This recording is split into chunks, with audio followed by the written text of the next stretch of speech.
I'll call to order this Bloomington Common Council special session and committee of the whole meeting for Wednesday, June 5th, 2019. Will the clerk please call the roll? Councilmember Chopra? Here. Piedmont Smith? Here. Granger? Present. Rollo? Here. Volan? Here. Sims? Here. Sandberg? Thank you. Thank you. Here's our agenda summation, and if you would like an agenda, you can find them beside the clerk there at her desk. We have no approval of minutes this evening, no minutes to approve. We have no legislation for second reading and resolutions for the special session. We do have legislation for first reading, and that is Ordinance 1911 to amend Title II of the Bloomington Municipal Code entitled Administration and Personnel regarding amending Chapter 2.21 entitled Department of Law to prohibit discrimination and harassment of any person doing sanctioned work for the city. And then we will adjourn that special session to be followed by the Committee of the Whole. Councilmember Jim Sims will chair that. And we have two items, the aforementioned Ordinance 1911, and then the second item is Resolution 1908 to approve a revised cooperation agreement between the City of Bloomington, the City, and Bloomington Housing Authority, BHA, for provision and operation of low-income housing units and associated payment in lieu of taxes by BHA in exchange for city services. And that will conclude our Committee of the Whole this evening. So with that, do we have legislation for first reading? Mr. Chair, I move that Ordinance 1911 be introduced and read by title and synopsis only. Second. It's been moved and seconded. Will the clerk, all in favor, please say aye. Aye. Any opposed? Will the clerk please read? Ordinance 1911 to amend Title II of the Bloomington Municipal Code entitled Administration and Personnel regarding amending Chapter 2.21 entitled Department of Law to prohibit discrimination and harassment of any person doing sanctioned work for the city. The synopsis is as follows. This ordinance amends Title II, Administration and Personnel of the Bloomington Municipal Code at the request of the Bloomington Human Rights Commission and staff. It provides that anyone doing sanctioned work for the City of Bloomington who feels she or he has been discriminated against or harassed by a city employee has the right to bring that concern to the appropriate city official, who will investigate the concern promptly and take appropriate action. It also requires contractors covered by the city's affirmative action requirements to implement a harassment policy for their employees. These changes will help ensure that anyone doing work for the city will have at least one avenue of redress should she or he encounter possible discrimination or harassment at work. Thank you. Is there a motion for adjournment? So moved. Second. All in favor of adjourning? Aye. Any opposed? We're adjourned.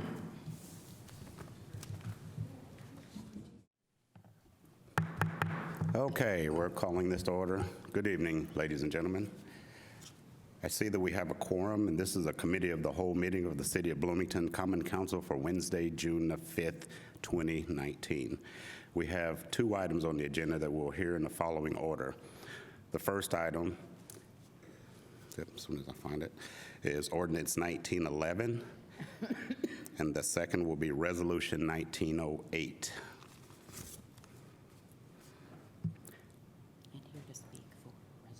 Yes. 1911 is perfect. Yes, and then I'm going to have to read everything else for that.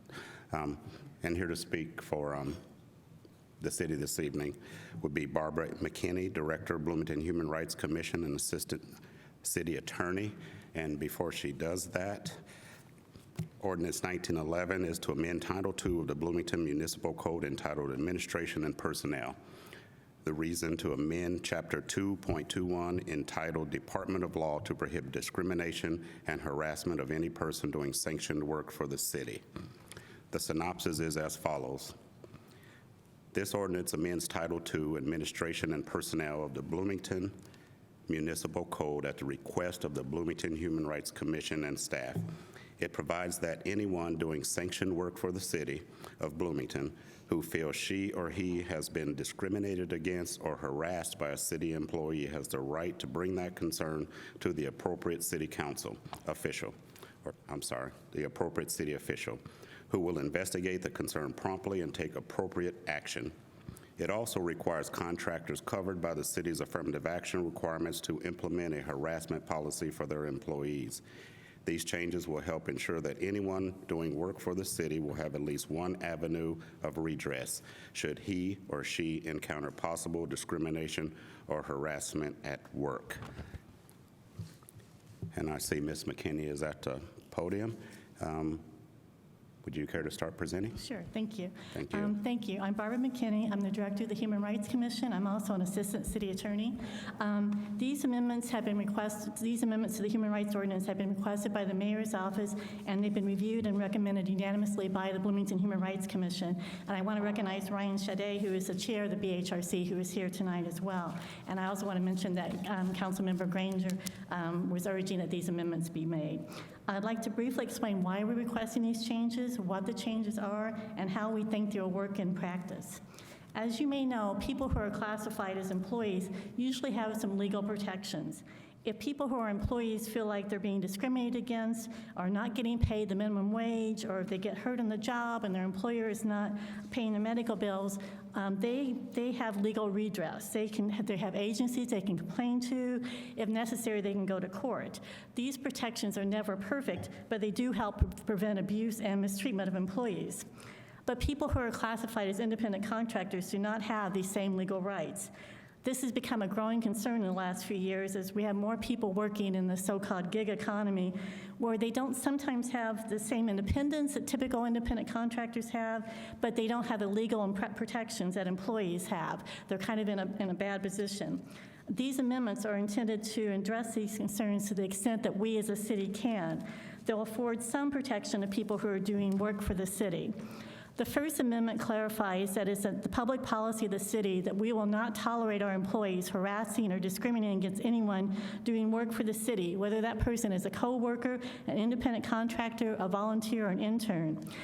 We've had a harassment policy in place for years. It's long prohibited employees from discriminating against or harassing their co-workers, but it didn't explicitly say independent contractors or volunteers.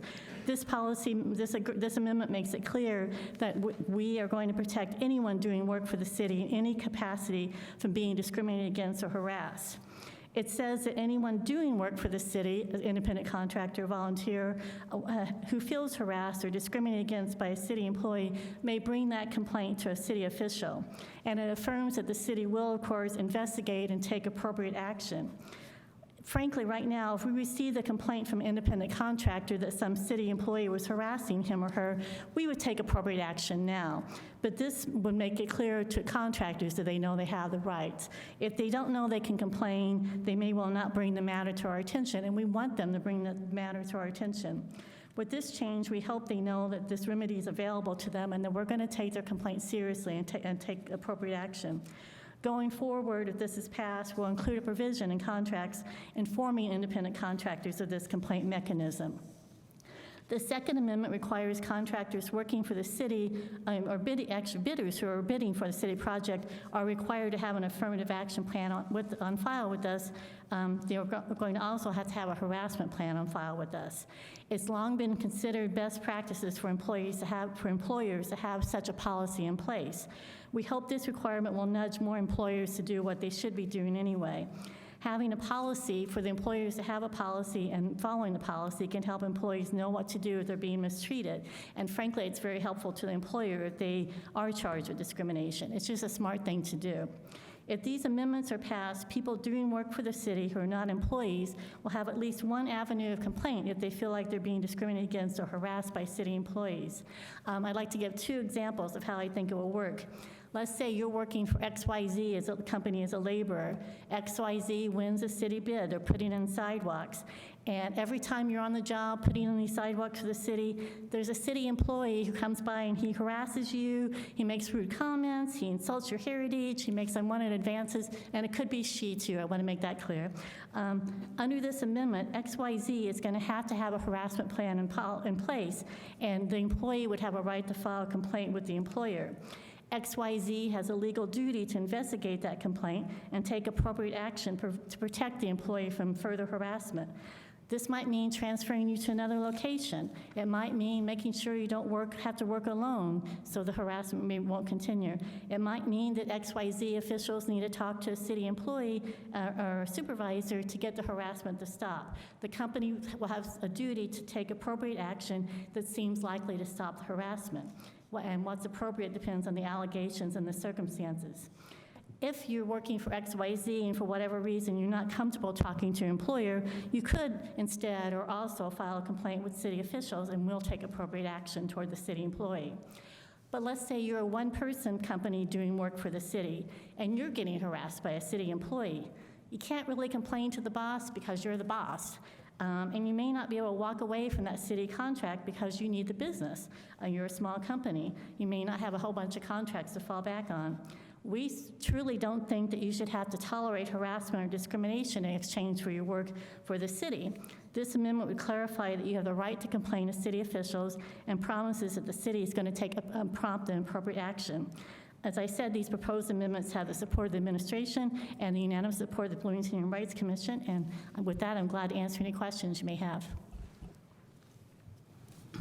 Thank you, Ms. McKinney.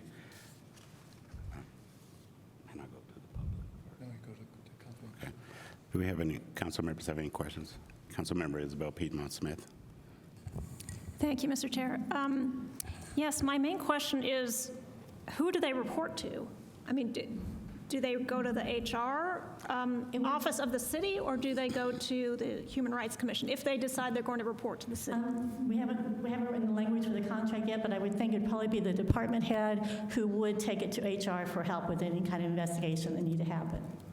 And if it was the department head harassing them or allegedly harassing them, they could go straight to HR.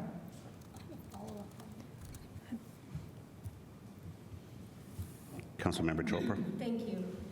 Why is it that we're being presented this without the contract prepared so that we know fully what we're voting on? I was waiting to write the contractual language until it was passed. But it will just Well, it'd be some boilerplate language that says, just pretty much just quoting what's in the ordinance and in the amendments and letting them know where they can complain to. Well, I suppose I don't mean the contract, but the particulars of what we're being asked to vote upon. I'm sorry, was that a question? I guess I don't understand why the specifics are not lined up prior to our consideration. Again, I was just waiting to see it was passed, and it's not going to be anything different from what's in the amendments. But, I mean, do you understand? I mean, Isabel Piedmont Smith brought up a good question, and that question can't be addressed, and it's sort of important prior to considering this ordinance. As I said, it would be telling the person they can complain to the department head, whatever department is letting that contract, or to Human Resources. That's the kind of language we're anticipating. Okay. Councilmember Holden. Yes. I wasn't going to speak, but I sort of have a similar question. Is it not appropriate for the language that would be used to adjudicate a dispute to be written out beforehand? Is that the question that my colleagues have been trying to get to? Well, I was trying to get to, like, what's it going to say? How is this process going to be communicated to contractors, and what are the steps they'd have to take? As far as this, for the ones who have to have an affirmative action plan, that will be in their bid packets, and they also have to have a harassment plan. There'll be information about that. There'll be a model harassment policy, and there'll be information to contact me if they have any questions. Again, as far as communicating with them, who they can complain to if they don't have that process. It would be what I said, complaining to the department head or the HR department. And if you want to amend the ordinance to include specific language, we could work on that by next week. So this is, yeah, I mean, it seems logical that if there was specific language that would describe, I mean, I guess it doesn't rise to the level of city code, does it?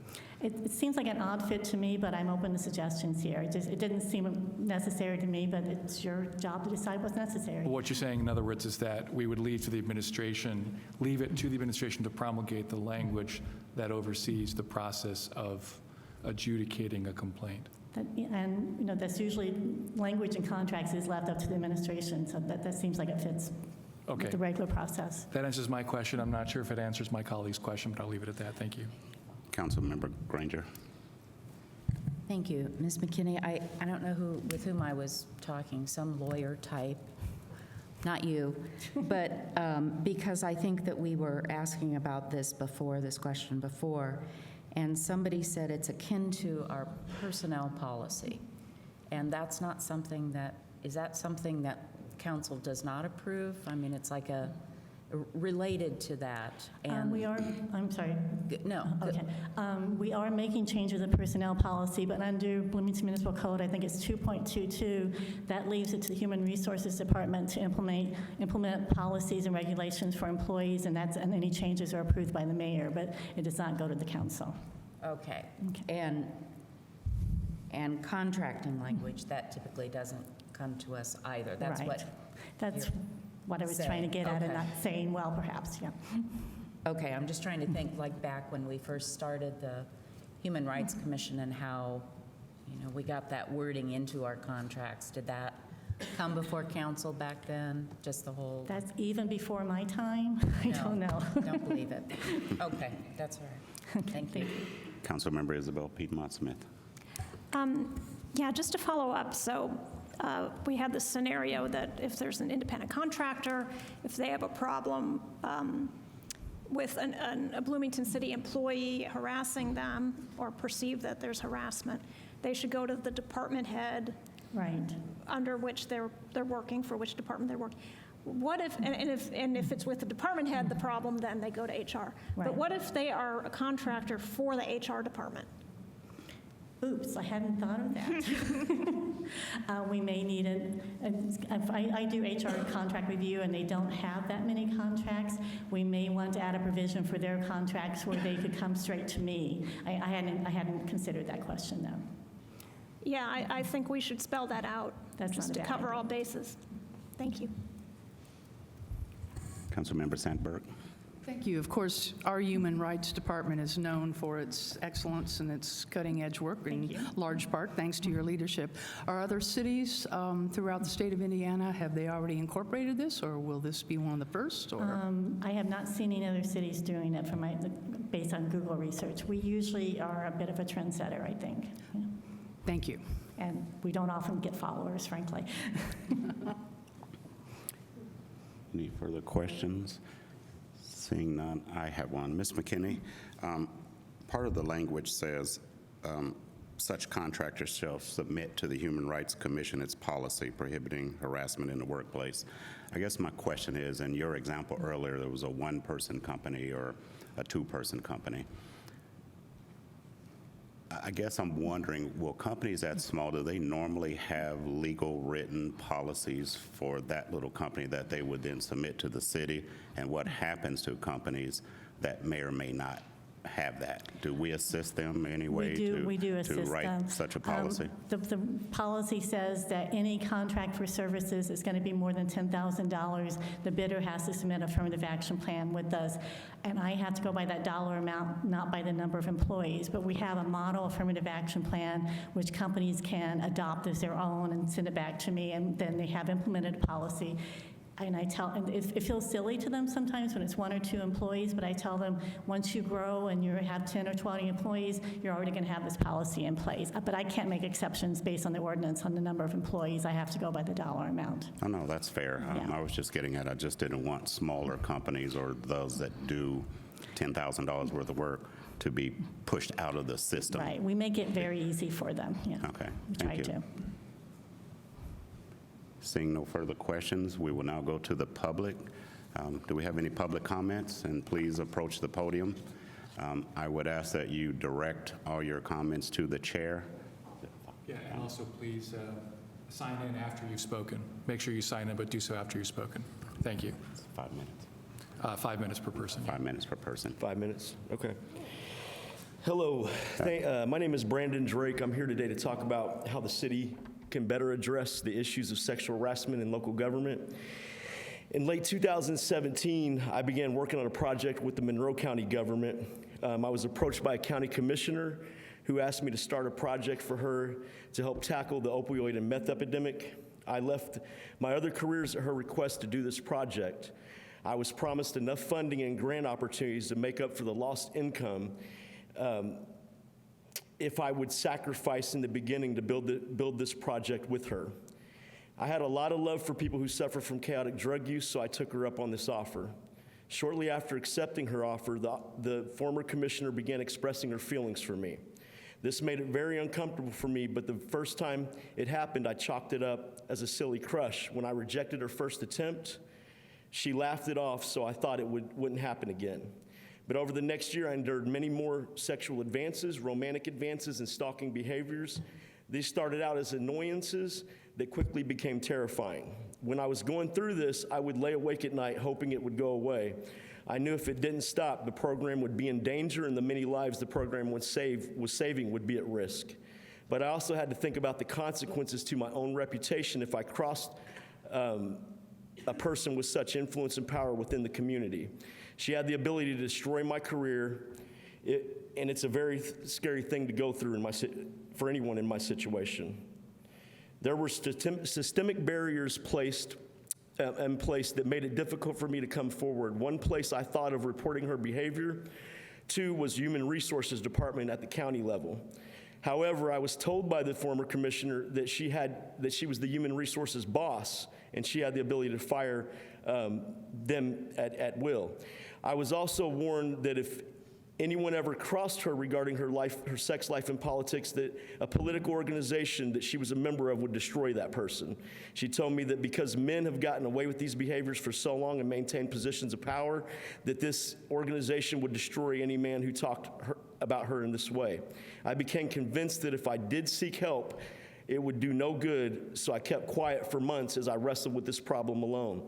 If I hadn't had the community fighting for me on my side when I did decide to come forward, I wouldn't have made it through. And I know not everyone will have that. We have to make serious changes. I'm coming forward to ask for two things. First, I would like the city of Bloomington to draft meaningful legislation that protects both contract workers and employees who work for companies with fewer than 15 workers, because that's part of the problem too in Title VII. I'm also calling on City Council to bring survivors to the table when you draft this legislation. These laws can't be truly effective without their input. Additionally, I'm asking for the city to establish a separate commission, which I think would answer some of what we heard from Barbara today, is to draft a separate commission, form a separate commission to field sexual harassment complaints. In my case, the friendships former commissioner had with the other commissioners, the Human Resource Department and the Human Rights Commission presented a significant obstacle to reporting. As we all know, local politics is a small pond, and people who are well-connected have opportunities to extend their power in all sorts of directions. To combat this, we need an independent commission consisting of experts, people with lived experience, and there needs to be procedures in place for reporting superiors that have any authority over the existing commission. The issue of sexual misconduct in the workplace is incredibly complicated and deserves special consideration by a commission dedicated to this problem exclusively. Other victims who might have watched the ugly attacks on my character in the past months may now feel reluctant to come forward. The way I have been treated since sharing my story is a clear warning sign to victims that coming forward is not safe. County government's response raises serious questions about whether they are really interested in protecting survivors at all. They have not only failed to take action to prevent future problems like this, they also seem to be providing ammunition for those attacking me. County government's response tells other survivors that the government is not on their side. The city has an opportunity to step up for survivors here. But if they do not work quickly to close this loophole, it will further the message that no one cares about survivors. And it's not okay to come forward with your story. I would also like, from what I heard, I appreciate you guys taking this topic up, but I would also like to consider the language, she and he, and consider non-binary people and start putting in other language to help protect them as well.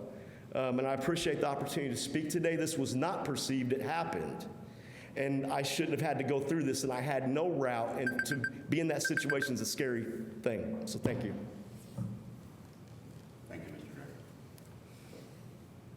Hello, everyone. My name is Jada B., and I am here as a private citizen.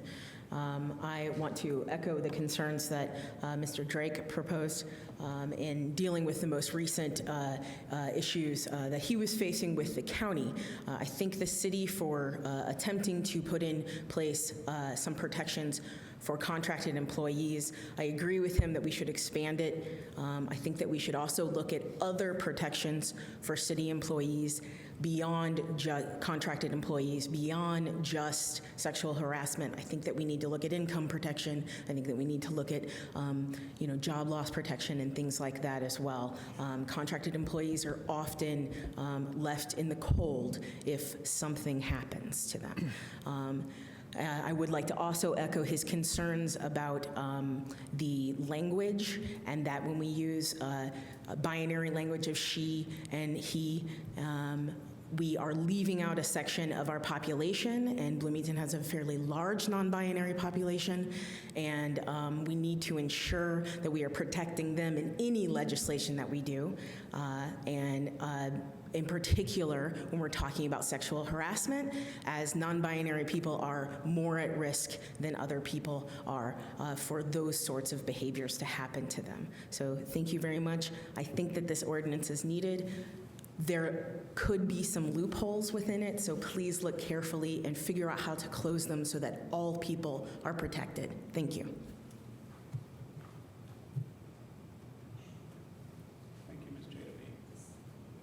Hi, I'm Deborah Morrow, Director of Middleway House, and I too would like to thank the city for taking steps in this direction. You mentioned wondering if other cities around had things like this. I will tell you, I have been so impressed in looking at New York cities. It's not Indiana, but they have a really good Stop Sexual Harassment Act in New York City to look at. I was very impressed with it.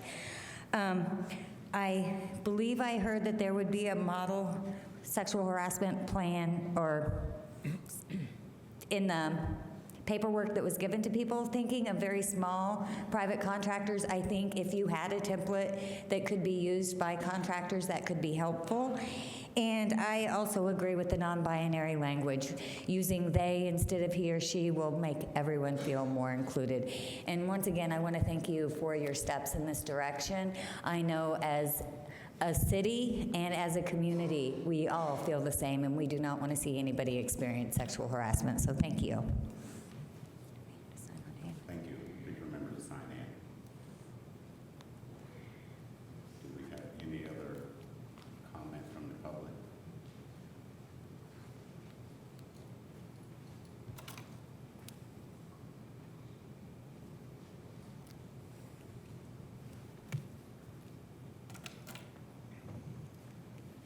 Hello, my name is Donielle Bird, and I'm a Bloomington resident. And I just wanted to thank the mayor's office, Councilmember Granger, and all of you for listening to this important issue. So I'm glad it's coming before you and that you're all asking really good questions. So I just wanted to urge everyone to, consider passing this, but also looking into those issues that Brandon talked about. I think my mother is a human resource director actually in New York, and we were discussing this, and she said, oh my gosh, I can't believe there's no protections there, because New York, their human resource laws are very tight. But she did say that human resource directors are really looking at making sure their company or their agency is covered. So it would be nice to have some sort of an independent person other than the HR director. And don't want to put any HR directors down. I'm sure everybody tries to be objective, but I think it's important that we consider having somebody with some extra objectivity involved. So that's all. Thank you.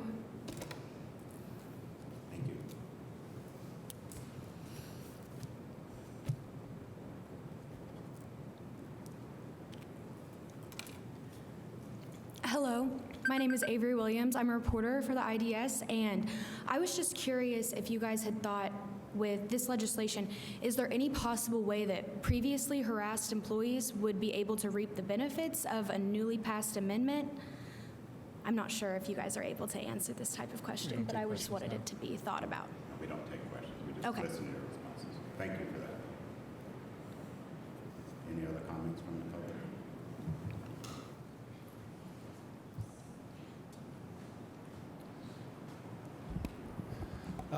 I'm Reverend Forrest Gilmore, and I just wanted to thank you for, again, to echo the thanks for pursuing this and pursuing it so quickly, given the recent events in our community, and just to continue to bring forth the intention of that whenever there is a situation where someone is in power over someone else, over their livelihood, over their call to do good work, when a secondary relationship starts to enter into that, whether it's sexual or otherwise, suddenly there become questions, there become threats, there become challenges to that person's livelihood. And that it's really important to acknowledge that and to recognize that power dynamic changes the ability of someone to do their work well. So I just, again, I honor you for stepping forward in this way and making it clearer and safer for contractors in particular to feel safe in doing their work for the city. So again, thank you. Thank you, Mr. Gilmore. We have any more comments from the public?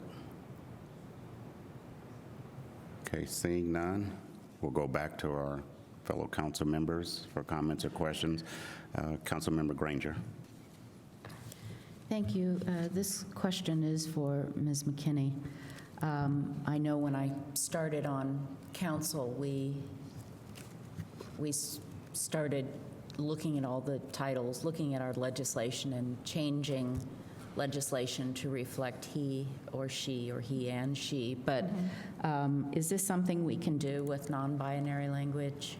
We could say he, she, or they, and I apologize for not thinking of that when I was drafting this. I think that's a good idea. I just think that's something maybe we could do going forward. I think the city's pretty good about that. Let's get caught up a little bit. I'm old enough that I didn't immediately think of that, and I apologize. Okay. Thank you. Councilmember Chopra.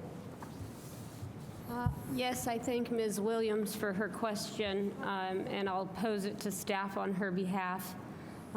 She asked whether or not protections were given for people who were previously not able to make a complaint. I think I know the answer, but I'll let you do it.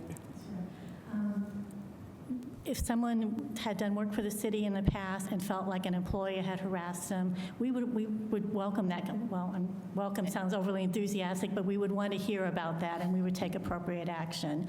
As I said, this doesn't really change how we would handle it. It's just a way to try to make sure contractors know they have the right to complain. And if we do have an employee who's misbehaving, we do want to know about that, and we'll look into it and take appropriate action.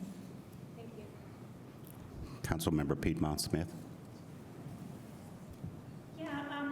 So what about companies that do contract work for the city in an amount that's less than $10,000? They would not, right, the affirmative action requirements cover only 10,000 or more, and I just made a parallel with that for harassment. So a smaller project would not be covered by this. They would still have a right, if that's usually going to be a smaller company, and if the owner or the company employee is being harassed by a city employee, they would still have the right to complain about that to HR or to the department head, but they would not have to have a harassment policy in place, no. Okay, so they would then, what we discussed earlier, they would go like to the department head first and then to HR? And the department head would typically consult the HR to look at how to investigate it and look into the situation. That's our standard process. All right, thank you. And one thing, if I may, one thing I want to mention, Mr. Drake mentioned that we need to cover more employers than just employers with 15 or employees.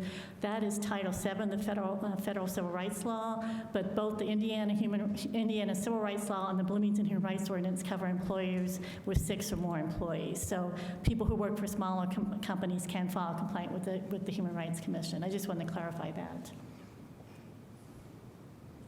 Thank you. Councilmember Rallo. Ms. McKinney, could you give us your opinion about, Mr. Drake mentioned that perhaps a different commission might be in order for this to adjudicate these cases. What's your feeling about that? I believe most of these, I mean, as far as employment situations, a private employer where an employee feels discriminated against, I think the Human Rights Commission is totally able to investigate those complaints and take appropriate action. But this would be a separate city commission to do what exactly? I'm sorry, I forgot. Well, to hear cases about this, to hear complaints. Against city employees? Yes. I work with HR very often, and we've occasionally had a complaint, and they take these very seriously. They do fair investigations. The HR sees their role as obviously protecting the city, and that means protecting our employees from discrimination, and they're going to take it seriously and do an appropriate investigation. They're not going to, with any human resources department, the director I've worked with, they're not going to sweep this under the rug. They're going to look into it and take appropriate action, and they certainly have in the past. What about the HR director who has, relationships with city employees who know them, who, in terms of objectivity? I certainly, when you work with people, you become friends over time. But again, in all the cases I've seen, they put aside the friendship and do an impartial, fair investigation, and we've taken action when we needed to. So I don't see a need for a separate commission. And once you put a new commission in place, they're going to form relationships. They're going to have friendships. I'm not sure how far that would get you, frankly. Okay, thank you. Councilmember Granger. Thank you. Kind of as a follow-up, could they not approach you as Human Rights Director? I mean, an individual, whether it's a city employee or a volunteer or a contractor could approach you, right? That's a city employee can approach me, and I would work with HR on that. But it can be, because I represent the city, I have different hats. And sometimes I'm a human rights director, I'm wearing that hat. Sometimes I'm an assistant city attorney, I'm wearing that hat. And I can't really investigate.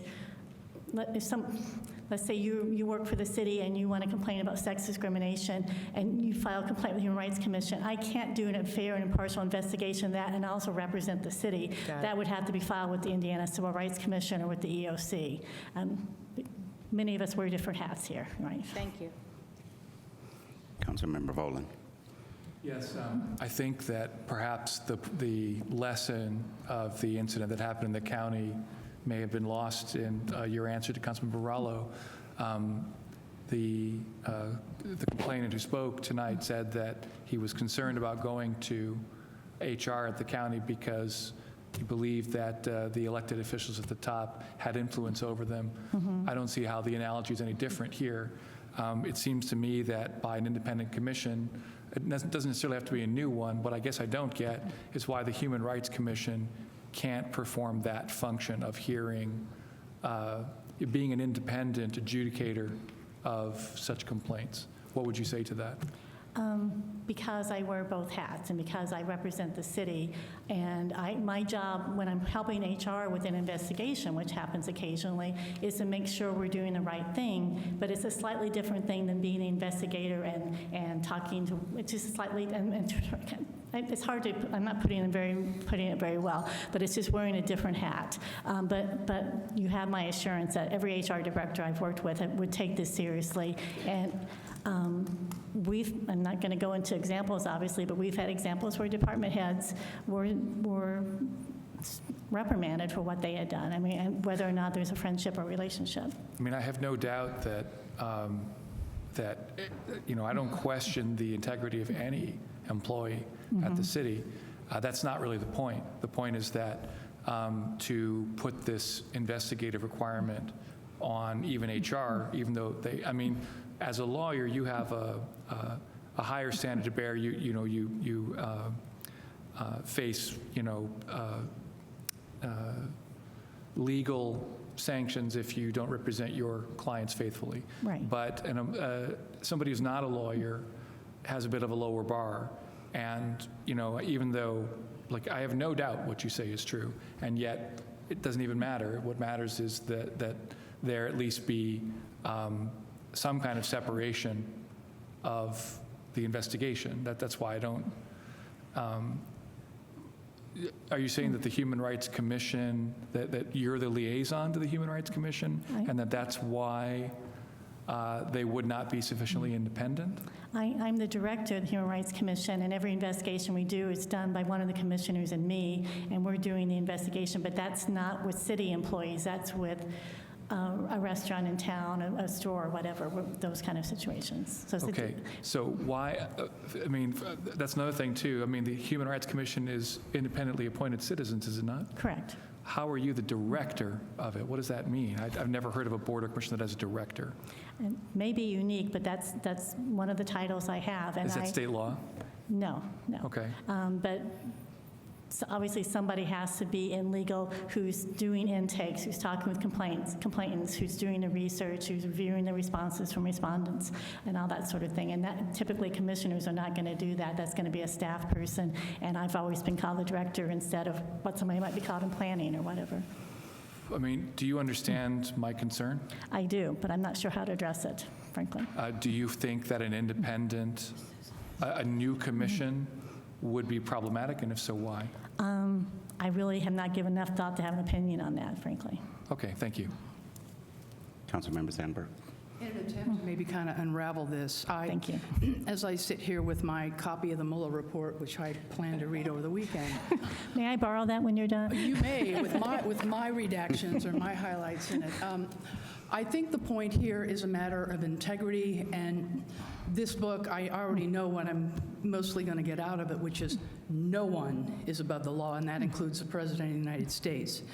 And so at the very least, at the local level, when we are enacting protections like this that are meant to help tighten up loopholes, we entrust that there also needs to be a due process in place, and that the people that we entrust to do that, whether they are guided by attorneys such as yourself or guided by department heads such as our HR director, it will kind of depend on what the complaint is and whose it's against as to who is most appropriate to hear it. And I think what the public is going to need to hear from you and all of us up here who are enacting this is that we will act under the utmost of integrity, and regardless of who it is, against whomever it is, it's going to be given a fair hearing and all due process. Is that something that you can assure without us having to talk about an independent commission, which I frankly think is not necessary? Frankly, that's one of the purposes of the amendment here, was to make that clear to the public that we take this seriously. We took it seriously before this was considered, but we would in the future, and want people to know that. And I can't say in the future that we may have people who misbehave and who don't follow this properly, but I've been with the city quite a while, and I've never seen that. I've only seen department heads and mayors and frankly council members who would take this sort of thing seriously. Right. And that would certainly be any of our responsibilities, whether it was a council person or the mayor or anyone, to make sure that any charges that came forward were taken with all due seriousness, regardless of who it was against. And that's certainly been the history that I've seen. That certainly would be my intention. Thank you. Thank you. Councilmember Granger.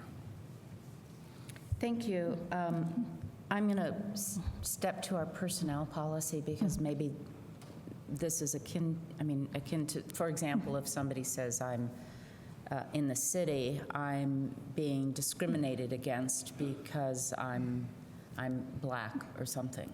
By whom? I'm sorry. Let's say by the personnel director. Is it in the personnel policy where that person would make a report? Usually there are steps. You talk to your supervisor, and if it's your supervisor, you talk to this person. If it's this person, you go there. You're talking about a city employee who feels Yes. like person? So in our personnel policies, if somebody thinks they're being discriminated against or that they are being overlooked for something, I mean, if they're filing something against their department head, then they would go to human resources. But if it's human resources, does it say in our personnel policies where they should make a complaint? I believe there's what we call a bypass procedure where they could go probably to legal department. I haven't looked at that for a while, and I'm not 100% sure of that. But again, I've never seen that happen. I hope I never see it happen. But there should always be a bypass Yes. procedure. So if your supervisor is the one doing harassment, you have another place to go through. But I'd have to review the policy to be certain of that language. Do you think you could do that for next week? Of course. Yeah. Thank you. Councilmember Sturbaugh. That really addressed my question. Thank you. Thank you. Councilmember Piedmont Smith. Yes, what if the complaint was against the mayor? I mean, all the department heads work for the mayor. Right. So what's the safety or the go-around if the That is a mayor tough- is the one who allegedly has done something improper? That would be a very tough question. It would also be the same if it were a council member being accused. Elected officials can't really be reprimanded, can't be suspended for 10 days, or the things we do in our personnel policy. I would think, and depending on the circumstances, it may be something where somebody comes to us and says, the mayor makes me feel uncomfortable, and it might be a situation where just talking to the mayor and saying, did you know this person felt like this, and trying to mediate it that way, it might mean that we'd have to do something to make sure this person doesn't have to work with the mayor anymore. But we're limited in what we can do in that circumstance, frankly. I mean, elected officials can't be removed except for very limited examples, I think. A criminal conviction, and I think the HT said something about being drunk on the job, which I was not familiar with. I'm sorry, I missed that last thing that you said. The HT, when they were covering the county changes, said something about elected officials could be removed for being drunk on the job. I'm not familiar with that language, but that's what the HT said. So as far as who they would report to, it would be the same, even though the department head or the HR director both work for the mayor?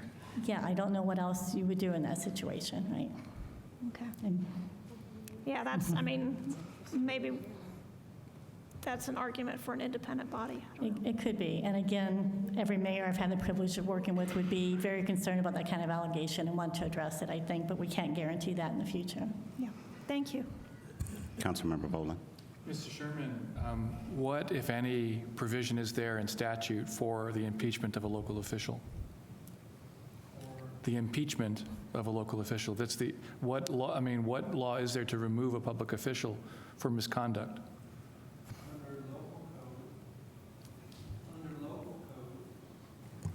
The council can go through a process to remove. You need to have the mic much closer, sir. Under local code, the council can go through a process to remove city officials. But that local code is enabled by state code, isn't it? I don't know that that's. I think that only holds true for council members. I'll Please have to speak into the look at that microphone, both further, of you. but you do have the power to remove.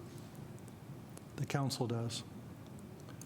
Let me find that language. What about the mayor? Is there any provision in local or state code that would allow for the removal of a mayor for misconduct? Or would it require a lawsuit somehow? Now,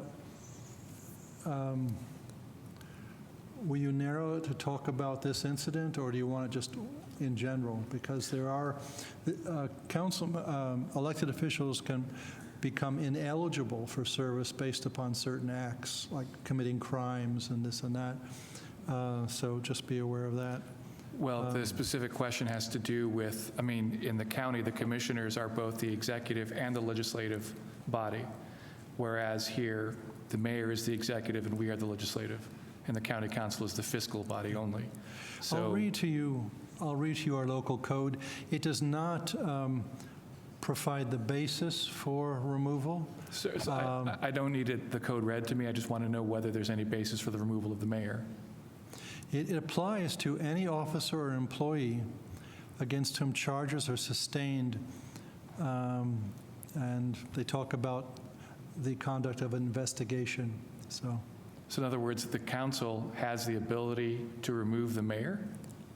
Let me, That's, I didn't think so, but I'd like some, Philippa Guthrie, Corporation Thank you. Counsel. It's a very good question, and it came up when all of this was happening recently. It's complicated, and there are very specific circumstances under which you can remove an elected official. As Dan said, council members, I believe, can vote, I don't know the process, to remove one of their own. But no, we will have to research that if you really want to know. I don't think it applies to what we're talking about here particularly. It But almost literally is the issue. That's what the issue was in the county, that an elected executive official, and a Well- contractor, this is the, it's very hard to remove an elected official. I So agree, I'm just We asking. can look at that and give you some report next week. But Okay. the council can't remove the mayor. That's one answer. I didn't think so. I was just asking to verify it, but It's pretty egregious behavior that, as he said, like a crime. again, that's literally why we're here talking tonight, isn't it? Wasn't there egregious behavior that inspired this legislation? Yeah, That just but did not happen in the city? Well, what I was going to say is I don't think it impinges on this or affects this ordinance that we're asking for. I don't think, that's a matter of state law. Maybe I should ask How you this, can how long remove has this ordinance been in development? About 2 months, maybe? Was it not in response to recent events? Was it not sort of a? Yes, no, what I'm saying is, I don't know that we would put removal of an elected official in our ordinance because that's a matter of state law. Okay, thank you, appreciate that. Councilmember Sandberg. Thank you, and I think if we are going to be looking at other examples between now and next week, and Ms. McKinney, you're at the podium now, we would have to look at Indiana Attorney General Curtis Hill. And many of the sexual harassment allegations that were brought against him, which never seemed to go anywhere. He's still in office and doing his thing and doing other things for women in Indiana. My understanding is there are civil suits, or at least one civil suit that's still pending with respect to that, so there might not be anything that... And there's also disciplinary issues before the commission that disciplines attorneys. And may I answer Councilwoman Granger's question? You'd ask about what you would do if the Human Resource Department director was accused of harassment. Our policy, and maybe it needs a little adjustment, and thank you, Clerk Bowden, for bringing this to me. An employee who believes he or she has been subjected to harassment or discrimination as defined in this policy shall report said conduct to the department head and/or the Human Resources Director and/or his or her designee. So if someone did have a complaint against our Human Resources Director, I guess she would appoint a designee to investigate it, because obviously she couldn't do that, and it would probably need to be somebody outside Human Resources Department because they all report to her. It'd be an awkward situation. Again, we've never faced that, but I think that's how we would handle it. Councilmember Sturbaum. Thank you. So if there was a charge against an elected official, would you still review it, make a report on it, even though there's nothing that you could actually do but produce an objective report? I would think we would, and again, I think a lot of people, a lot of elected officials would want to know that this complaint was filed against them and want to know what they could do to address it, because I think at least most elected officials in Bloomington are people of goodwill who would feel bad that someone felt this way about how they were treated and would want to make the situation better. Again, that's not a guarantee in the future. Or if they didn't, it still would be a way of putting it out in the public light and then let the public decide. And it would end up like the recent issue with the county. There are other, going public with these kind of things helps address it to some extent. At the end, the voters have the last say. But it wouldn't necessarily be buried just because it was an elected official. Not if I were involved, no. Yeah. If there was any reason I didn't keep it confidential, yeah. I would think for clarity and transparency, you would even make a greater effort to have a report that's clearly well understood. Right. I mean, if we're going to hold some labor to these standards, we should hold elected officials to similar standards, I would say. Right. Councilmember Chopra? I would appreciate some research on that question. I tend to disagree. On one question specifically? As to whether or not the city's human resources has the authority to investigate something related to an elected official. We would attempt to investigate it. Well, I would like some research, and I don't, we need to do things right. Whether or not we want it to be that way is one thing, and whether or not it's the right thing under the law is another thing. And that's what I'm asking. Okay, I can do some research. I can't think of anything to prohibit it other than being awkward.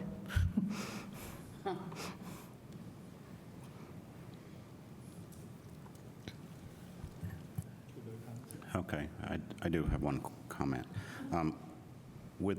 Yes, ma'am. Clerk Bolden. I think, Councilmember Chopra, was part of your concern about having human resources research misconduct by an elected official, the concern about having a separately elected branch research the legislative branch? Is that what your concern was? Just That was my concern. Okay. As to how much human resources has any authority whatsoever ever over an elected official. Well, that's different than what I thought you were raising. So No. I thought you were raising more of a concern about the branches, but okay. And I wouldn't say that we have authority to do anything to the elected official, but we would have authority to look into the situation, and I would think so. I have a question. Specifically with the office of the mayor, does a recall vote ever come into play? Where does that fall as far as state law? I have no Or is there idea. no idea? I mean, I think we're looking for not a way to, but how to address something should it happen. It don't seem to be that's there. I don't believe that's a remedy in Indiana, but it's not something I've ever Got it. researched. Okay. Never heard of it.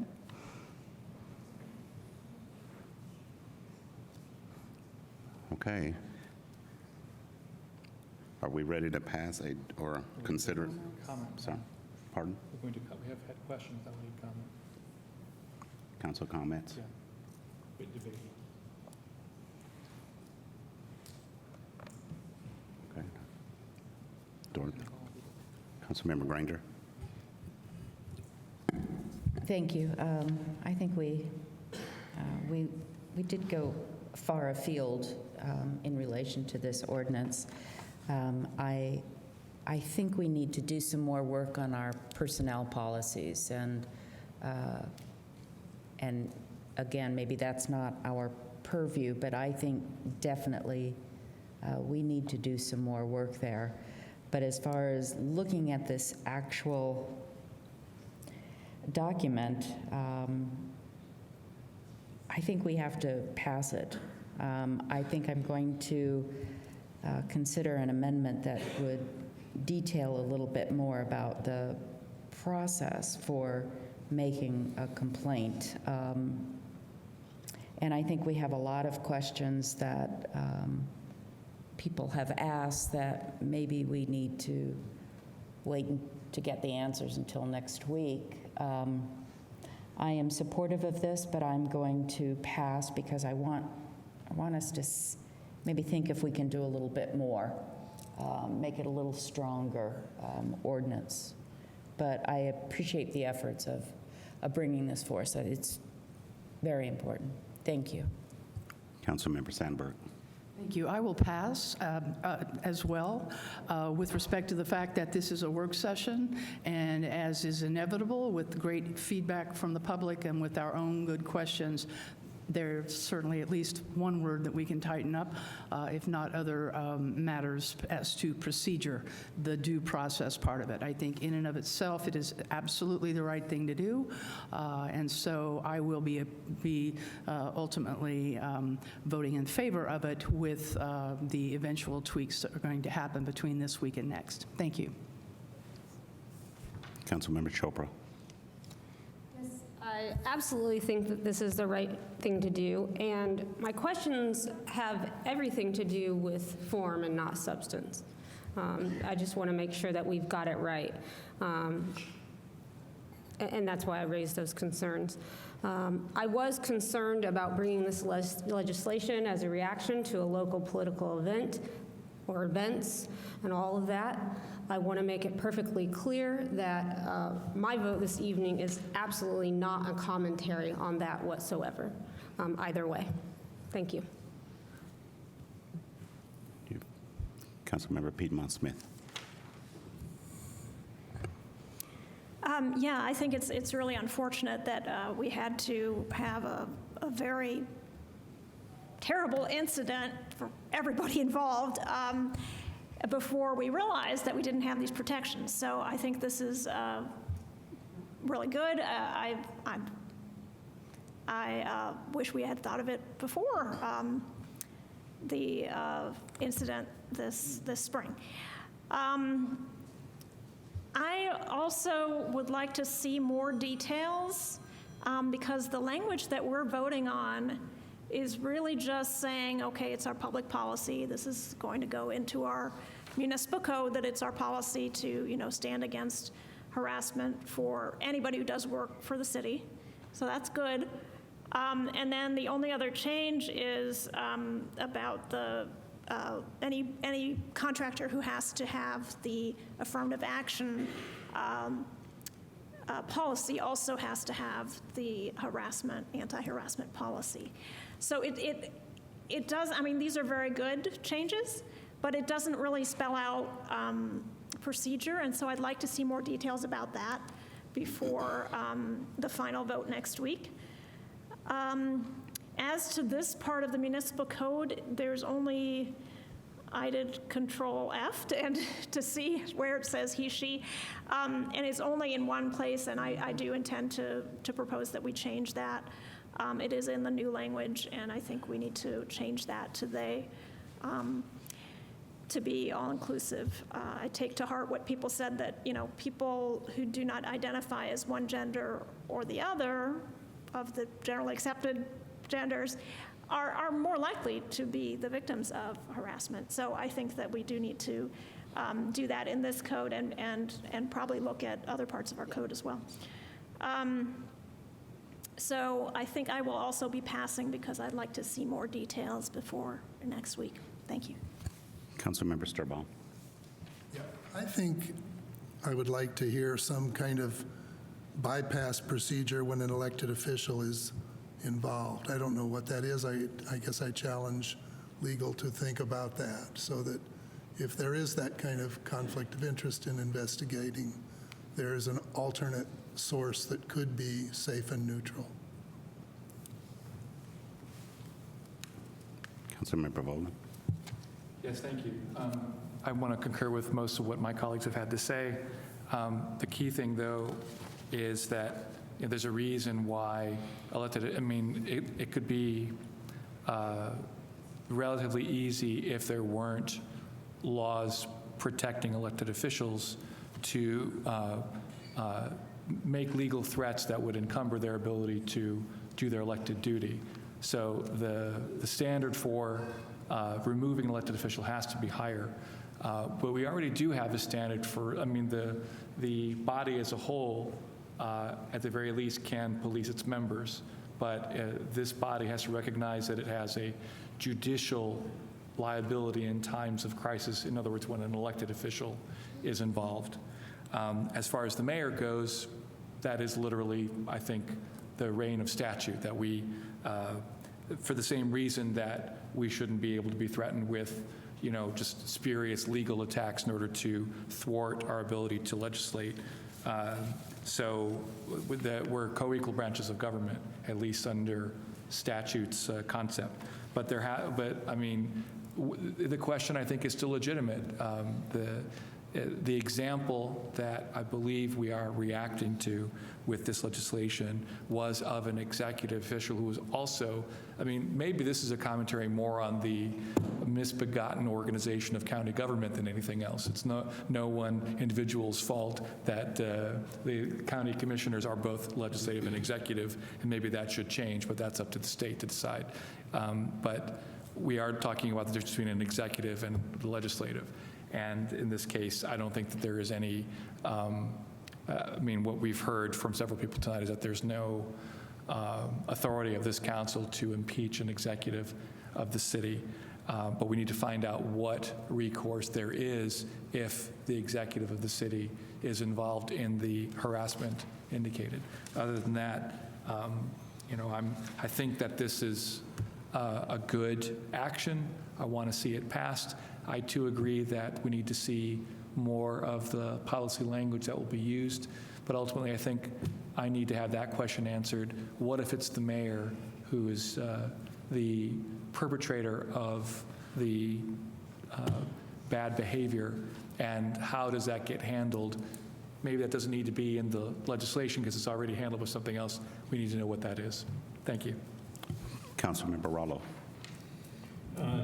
I overall support the ordinance, but I have similar concerns raised by the public and during debate tonight about the separation necessary to ensure objectivity for those who are receiving the complaints and potentially involved in the investigation, and particularly with elected officials. So I'll be passing this evening and discussing with my colleagues maybe some amendments. Thank you. Councilmember Sandberg. A thought just occurred to me as we're having this discussion about the proper jurisdiction for who various complaints might go to with respect to elected officials. And in the week that we're going to be doing some research, it just occurred to me that the party chair of the offending elected official might need to have some role in whether it's a censure or whether it's an investigation. Oftentimes these things, when they're of a political nature, they kind of handle themselves. If you are a part of a party that also agrees that if you've got an offending member in your party, that person needs to be talked to at the very least. I don't know if that has anything to do with what the city of Bloomington can do, but it is definitely a factor with all things political. Councilmember Volan. I think the only problem with Councilmember Sandberg's recommendation is that if there is an elected official who is independent of a party, then there is, I'm not sure how a party chair would be involvable. So we have to take into account the possibility that it might not be a literal partisan issue, and that there might not be somebody to call on. I'm not sure that that's, I question the legality of that facet of the issue. But in general, I take her point. Thank you. Thank you. Any more council comments? Move to pass. Well, before I have something to say. sorry. No, I pardon. appreciate it. I will say this. This is updating and amending Title II, as we've discussed. And we have some that say, yes, this is a reaction to some of the things that's happened. Others say not so much. I will tell you this is a direct reaction to what's been happening in this community. And I think that we need to make sure that we cover loopholes so that there's a smoother transition should we have these allegations, this type of behavior. I do think with all of the conversations and recommendations and questions we've had that I think it's prudent on me to pass this evening.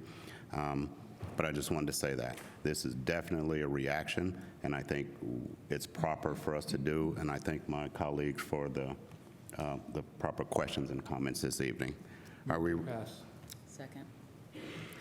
Seeing no further comments from the council, we'll start on my right. Yes. Yes. Pass. Pass. Pass. Pass. Pass. Pass. Pass. 207.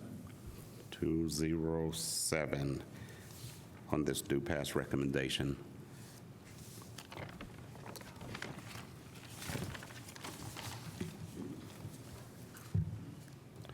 Okay, thank you. You ready? Yeah, next item. The second item of business this evening is Resolution 1908. And we have asked this evening to be here, let me find this. Amber Scobie, Director of Bloomington Housing Authority, and Philippa Guthrie, Corporation Counsel. And Ms. Scobie, your attorney, will she be presenting this evening? I'll be presenting this information. Okay, well, I just wanted to get her name on the record. My attorney's name is Amanda Stevens. Anita Stevens. Thank you. Good to see you again. Hi, Amber Scobie, Executive Director of the Bloomington Housing Authority, joined by Amanda Stevens and also the Chair of our Board of Commissioners, William Hosea. I wanted to take this time to thank you for the consideration of our almost 60-year-old cooperation agreement between the City of Bloomington and the Bloomington Housing Authority, and also to tell you what the Housing Authority is up to that triggers the needs for these changes within the cooperation agreement. We're pursuing a federal program called the Rental Assistance Demonstration Program, and it'll help us access much-needed funding to do renovation work for our public housing communities. It is complex and probably something that you're not familiar with, so I wanted to take the time today to walk you through what RAD is and why it impacts our existing cooperation agreement. Okay, Ms. Scobie, can you hang on just for a sec? Yes. No, it's a committee. Okay. Thank you. Please proceed. Sorry about that. Thank you, Steve. Okay.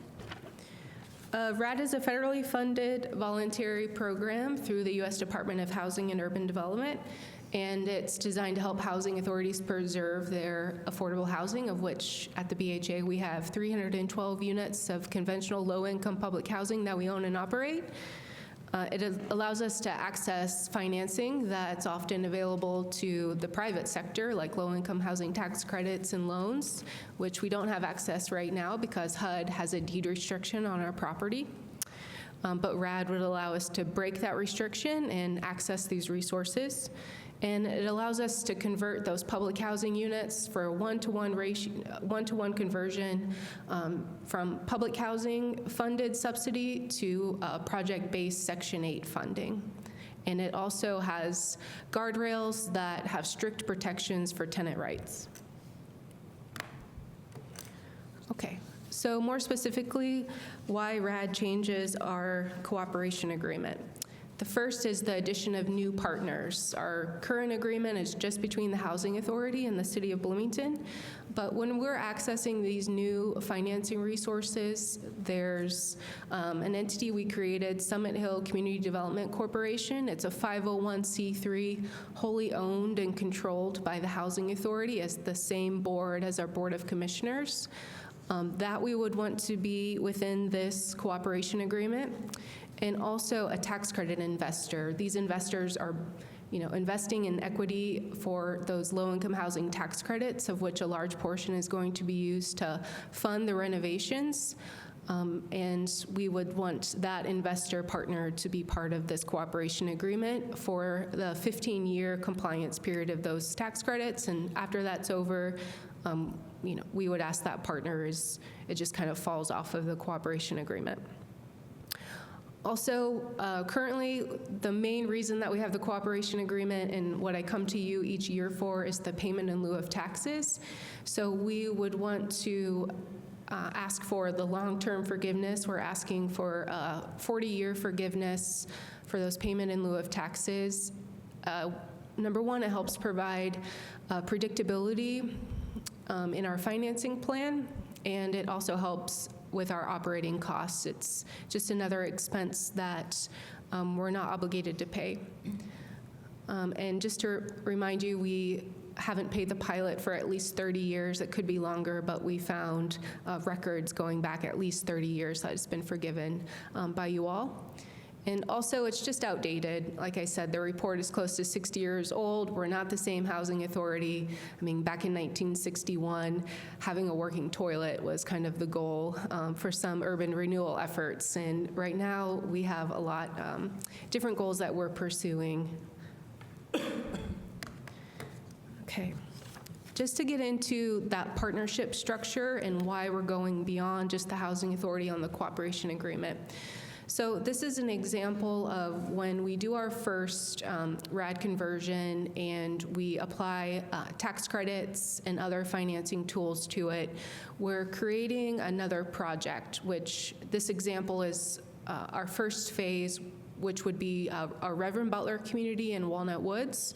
We're calling it RAD 1, and it would be owned by a limited partnership. And that limited partnership is made up of the tax credit purchaser, that tax credit investor, which is to be determined. They would have a 99.9% ownership. They want to reap the maximum benefits of those tax credits, right? And then the general partner, which would be Summit Hill Community Development Corporation, wholly owned and controlled by the Housing Authority. It would have a 0.01% stake in the partnership. That general partner, Summit Hill, that would also do the property management. We have a couple other factors to consider that I want to point out.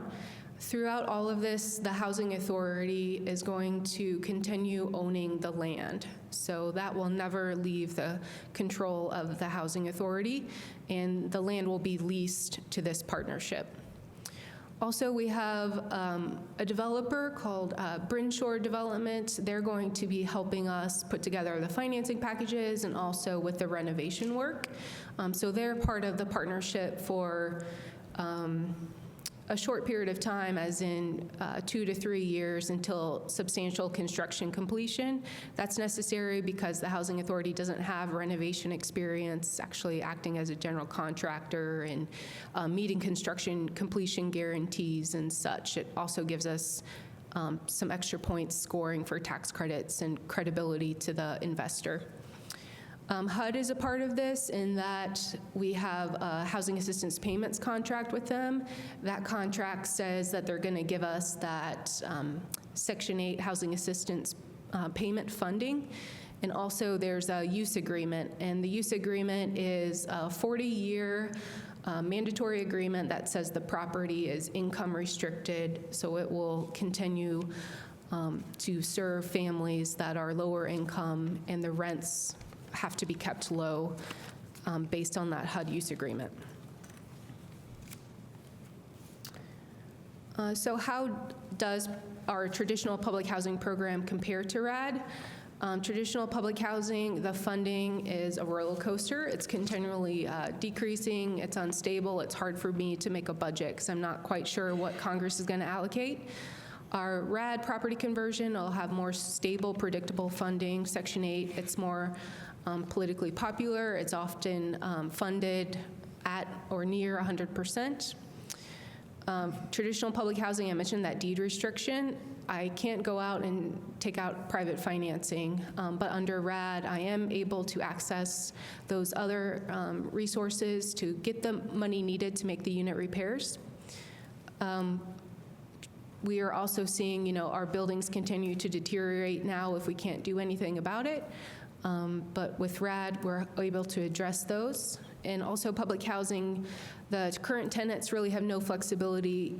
You can't go from public housing and have the right to access other programs, another public housing in another community. However, under RAD, there is a provision of housing choice where they become eligible for using their voucher on the private market after a year. Just to set the record straight, it'll help us secure millions of dollars for much needed repairs. We're striving for permanent affordability and maintaining residents' rights. It's not privatizing the housing. Like I said, the Housing Authority will maintain ownership of the land, and our 501c3 will be managing the property and part of the ownership structure.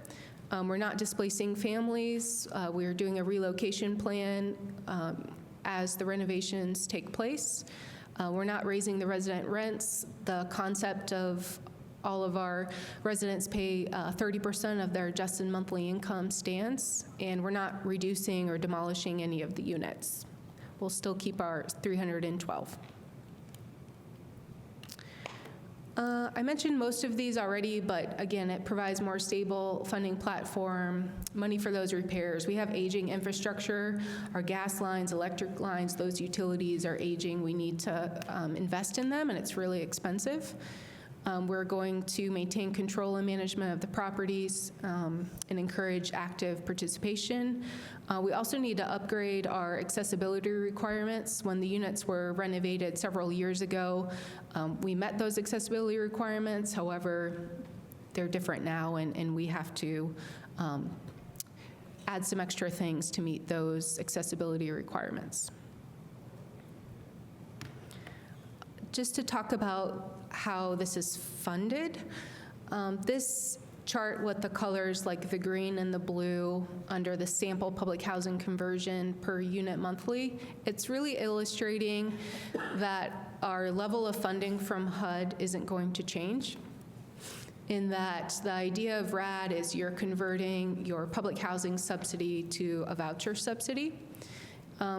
This example shows that a unit has a total income to the Housing Authority of $792, of which the blue is what the tenant pays in rent. In this example, it's $318. So that would be 30% of this family's income going towards rent.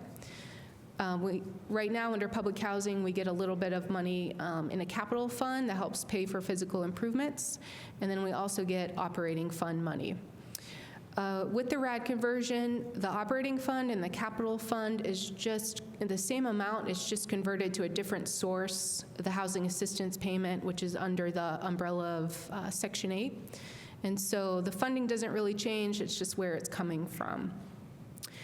On the other slide of this, on the other side of this slide, in the yellow, this is our HUD-issued rents for Reverend Butler and Walnut Woods. So the idea is that these rents in total would equal what we're getting currently in our public housing subsidy. So these are issued to us by HUD for a one-bedroom at $620, a two-bedroom $804, and a three-bedroom $1,056. So these are really low. I doubt that any private developer would be able to make their deal work, which is another reason why forgiveness of this pilot in a long-term time frame really adds predictability and helps us when we're working with some lower potential income rent such as these.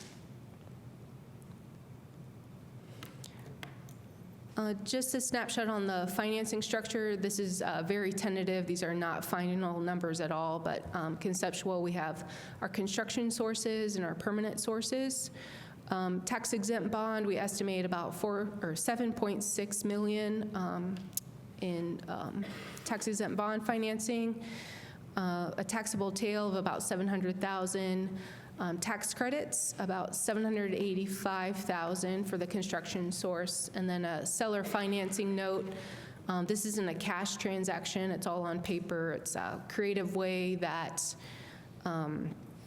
the project makes payments for the land lease. It's about $4.6 million.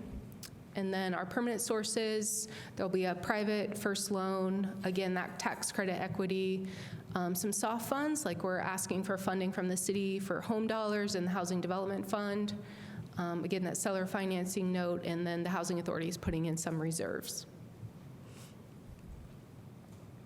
The scope of construction, we're looking to start Reverend Butler and Walnut Woods for a total of 116 units. It's about $40,000 to $45,000 per unit in hard construction costs for a total of about $4.5 million. Again, those infrastructure improvements are huge. Things like mechanical closets, furnaces, AC, water heaters in Reverend Butler. Our roofing, electrical systems in Walnut Woods need upgraded. Overall, all units, new flooring, kitchen cabinets. Think of it as a facelift inside the units. 504 accessibility, somewhat similar to ADA accessibility, not quite the same technically. Things like ramps, and also units for hearing and visually impaired. And then last, I'll just end on the resident protections. I have a little bit more about resident protections, but this hits the high notes. Again, tenants continue to pay 30% of their household income. Initial income eligibility, anyone that's living in the units currently, they're not rescreened, and they're automatically eligible after the RAD conversion. They do have a right to return if their unit is renovated. They have a right to return to the project. No rescreening. This aspect of choice mobility is that there's a voucher tied to the unit, but after the tenant lives in it for a year, they can become eligible for a voucher that they can use on the private market. And so we hope that they love their new renovated unit and they want to stay in our community. But hey, we're all about housing choice, and that's a fundamental rule that we have to follow as a public housing authority and a recipient of HUD dollars. We have to support resident rights in terms of organizing and things like a resident council, and similar grievance procedures, eviction protections, and all the leases would be renewed for existing tenants. So, those are all the high notes. I'm happy to answer any questions. Thank you, Ms. Scobie, for presenting Resolution 1908. Do we have any comments from the council? I'm sorry, questions? Councilmember Volan. Thank you. Thank you for the presentation. Very interesting, interesting new development. The first question I have is the D in RAD. What does RAD stand for again? Rental assistance demonstration. What does demonstration mean? Why do they call it that? I think because it's a new initiative, and it seems like that's a way that they can add guidance and changes to the rules without going through a formal rulemaking process at HUD. So Okay. they're able to kind of revise it on a whim, if you will. Well, the other more trenchant question, I think, is that that RAD allows these new flexibilities through a partnership between the Housing Authority, a low-income housing tax credit investor, but the second entity is what was it, the language? It's just like a developer or something like that. Tell me more about that second entity. Who would be the second entity in that transaction? So we were really deliberate about how we structured that relationship with the developer and what we wanted the developer to bring to the table. So our hope is that that developer adds capacity to what we can't do at the Housing Authority, one of which is understanding the complexities of putting together a financing deal. So we hired Brinshore Development, one of 7 developers that wanted to work with us here in Bloomington. We went through a competitive bid process to find them.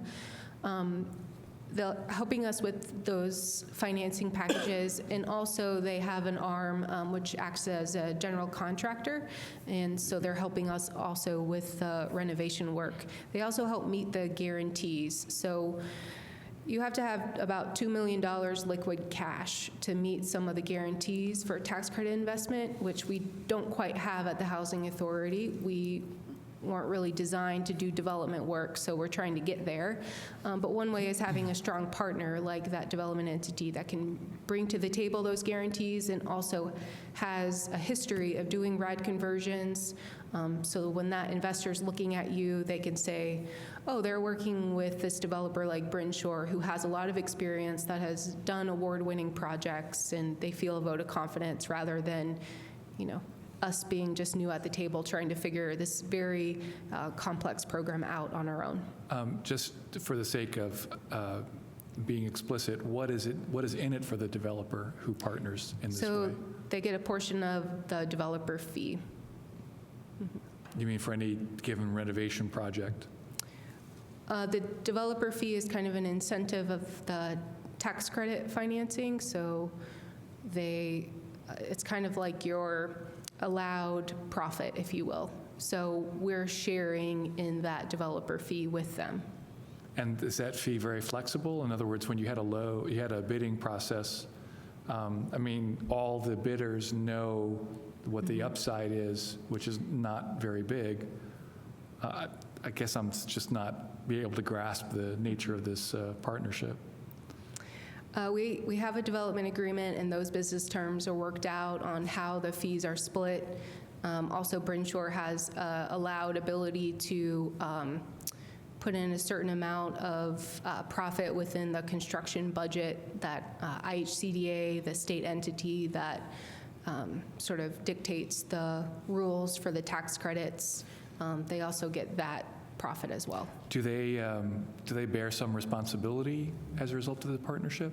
Is this like a construction manager, like the new construction manager system? They put up the construction guarantees, which pretty much tells the investor this is going to be done on time and fully leased. So they have a stake in that. And then the Housing Authority covers other parts of the guarantees as well. So, yeah. And how many of the bidders were local or state bidders? There were a couple other from the state.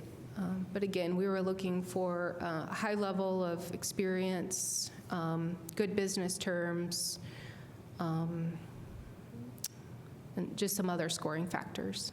Thank you. Mm-hmm. Councilmember Granger. Thank you.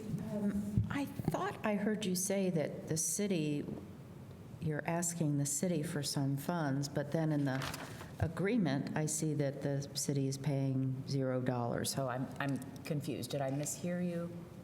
A couple of slides back, you said something about that you were asking the city for some funds. We put in applications for some financing, a loan through the Home Dollars. Okay, thank you. And also a loan through the Housing Development Fund. Thank you. Councilmember Sturbaum. Yeah, does the income qualification change in any way over time? And are any of these going to be able to be rented at market rate or, you know? No to the market rate right now based on our current financing. In 20 to 50 years, maybe, I would love to see mixed income communities as long as we're providing the same number of affordable units.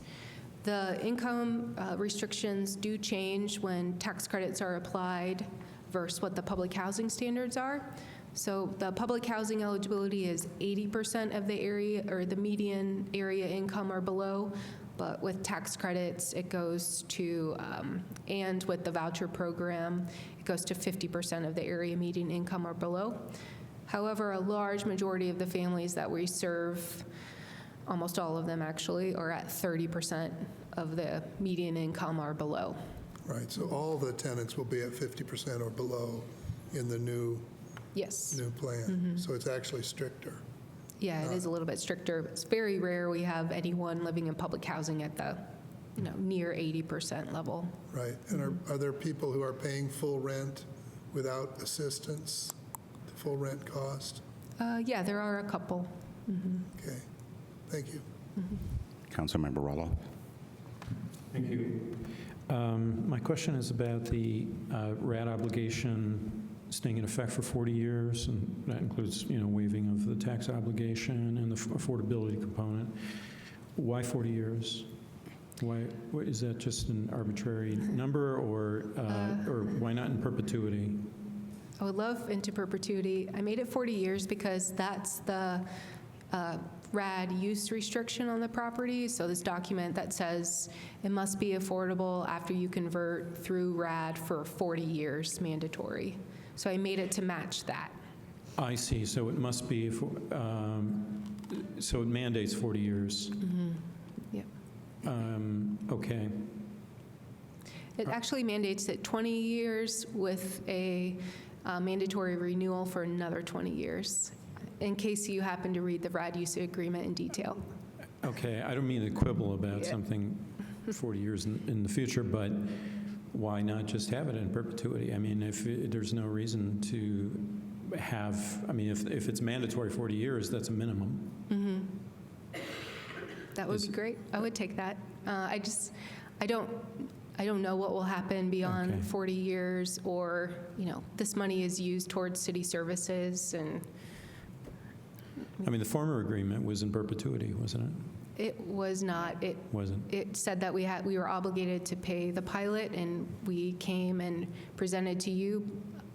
We presented to City Council, and it was forgiven every year. Oh, which you was came never every year, in writing. right. It was just the Okay. practice. Yeah, I see. Yeah.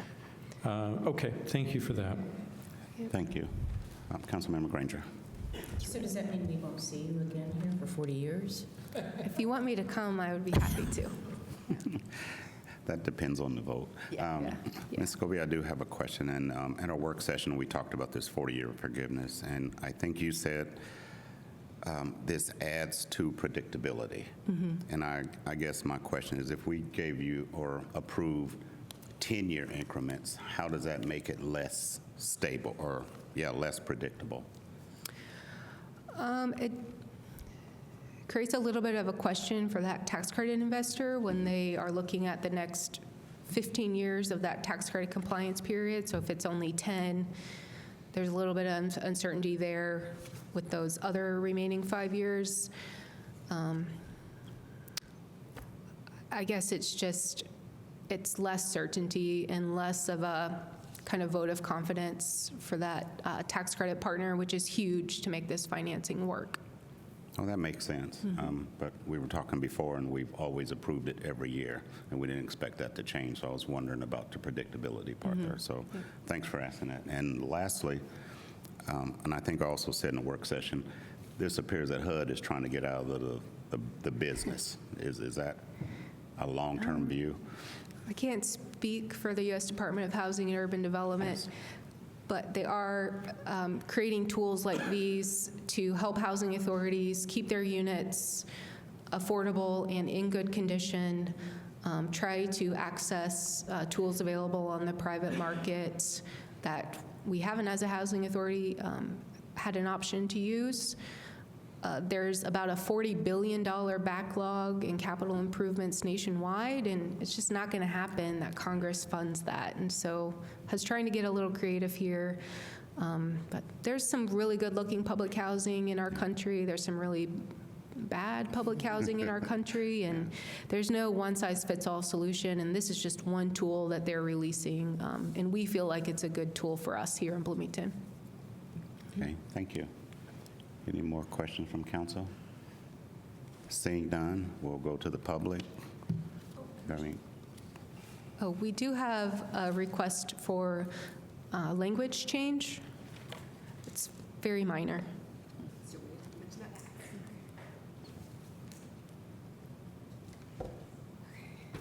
Okay, we just have one minor change that we caught today with regards to the 2019 cooperation agreement. I'm sorry, can you identify yourself again for the record? Yes, of course. Thank you. Hi, Amanda Stevens. I am with Ferguson Law Firm, and I also represent the Bloomington Housing Authority. And if you will go to page 3 of 7 on the cooperation agreement in section 5, you will see where it says, the first sentence, during the period commencing with the date of the acquisition of any part of the site or sites, that language needs to be omitted. This cooperation agreement, it only covers renovations to the projects and properties that BHA owns. It does not cover any acquisition of any properties. You have to imagine that when this was written in 1961, BHA probably was acquiring properties, but this only covers the renovations. So I just wanted to make that clear. Before you approve it, we will make sure that language is taken out. Thank you. Mr. Chair. So wouldn't you leave the words during the, and so it would read during the renovation of any project, but not during the acquisition, is that right? Correct. So you should strike the words period commencing with the date of the acquisition of any part of the site or sites or. And so it just reads during the renovation of any project and continuing. Yes, is that correct. right? Yes. Okay. So those are the words to be stricken. Thank you. Okay, thank you. Now, seeing no more questions from council, we'll go to public for comments. Okay, seeing none, we'll go back to council for comments, if any. Seeing none, are we? Second. All right. Thank you. Seeing no further comments from the council, we will again, let's start on our left this time. Yes. Yes. Yes? Yes? Yes. Yes. Okay, 6, It's 0. It's 7. 2, 3, 4, 5, 6, yes. 7, 0, 0. Thank you very much. Move Okay, adjournment? Thanks, everyone, for the comments. I don't think we have any other business for the night. Move adjournment. Second. All right. Thank you.